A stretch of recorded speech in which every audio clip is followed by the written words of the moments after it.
In boxing, there are few names as revered as Willie Pep. He held the world featherweight title for most of the 1940s and danced his way to over 200 victories inside the ring. While Pep could box to the textbook, some of his most valuable tactics were built off breaking with tradition. The stance is the most important part of scientific boxing and was one of the very first developments in the early stages of pugilism.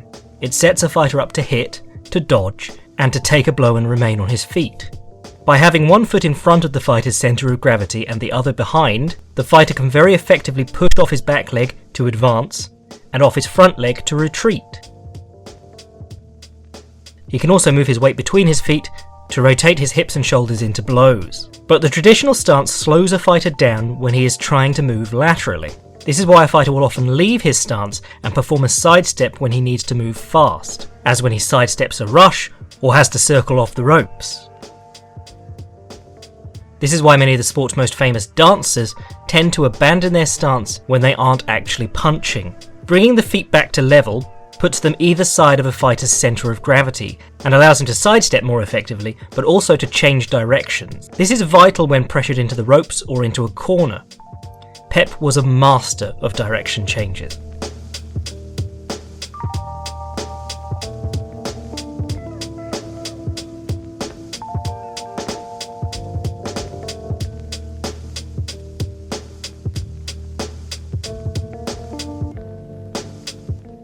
This brings us to the step that Pep used throughout his entire career to mislead and confuse his opponents. From his regular orthodox stance, Pep would withdraw his lead leg underneath him and then drive it out to his left side.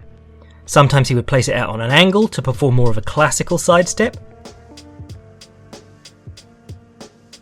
Other times he would bring it to parallel with his right foot.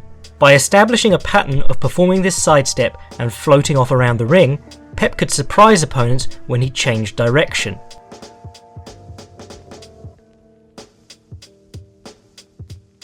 One of his most successful point scorers was to begin circling to his left with his feet parallel, then rebound off his left foot and drive his right foot towards his opponent. This allowed him to shoot a good southpaw left straight up the centre or left hook to the body.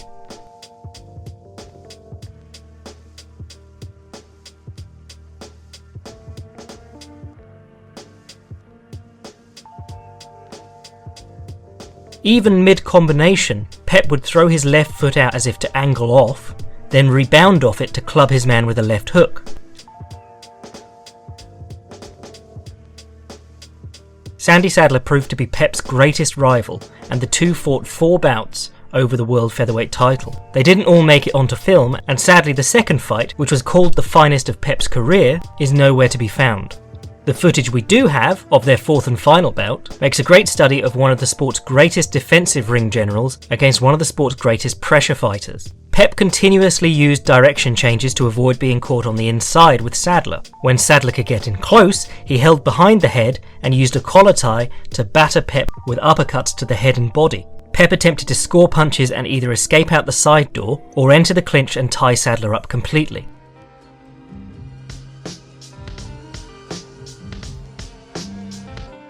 Sidestepping and returning with the southpaw left hand was a constant feature in this strategy.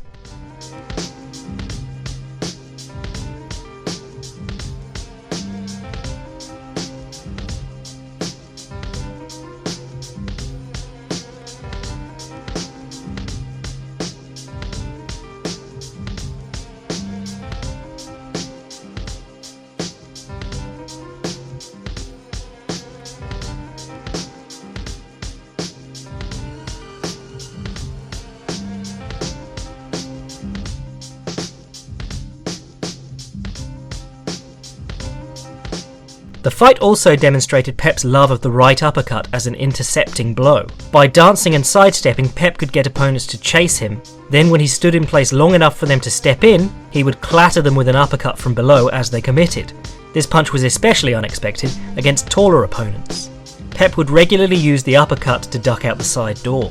The 4th Pep Sadler bout is also remembered as one of the dirtiest in boxing history. Sadler and Pep both butted each other. Sadler regularly held and hit. Pep would try and trip Sadler, or heel him, meaning to push off his face with the heel of his palm. And each time Pep tried to tie up, Sadler would crank on Pep's shoulder with the overhook.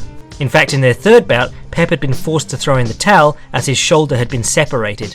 While Sadler won that fourth bout, and his style is well worth further study in its own right, for the young fighter trying to make better use of lateral movement in a fist fight, Willie Pep and his Pep Step are a great place to start learning.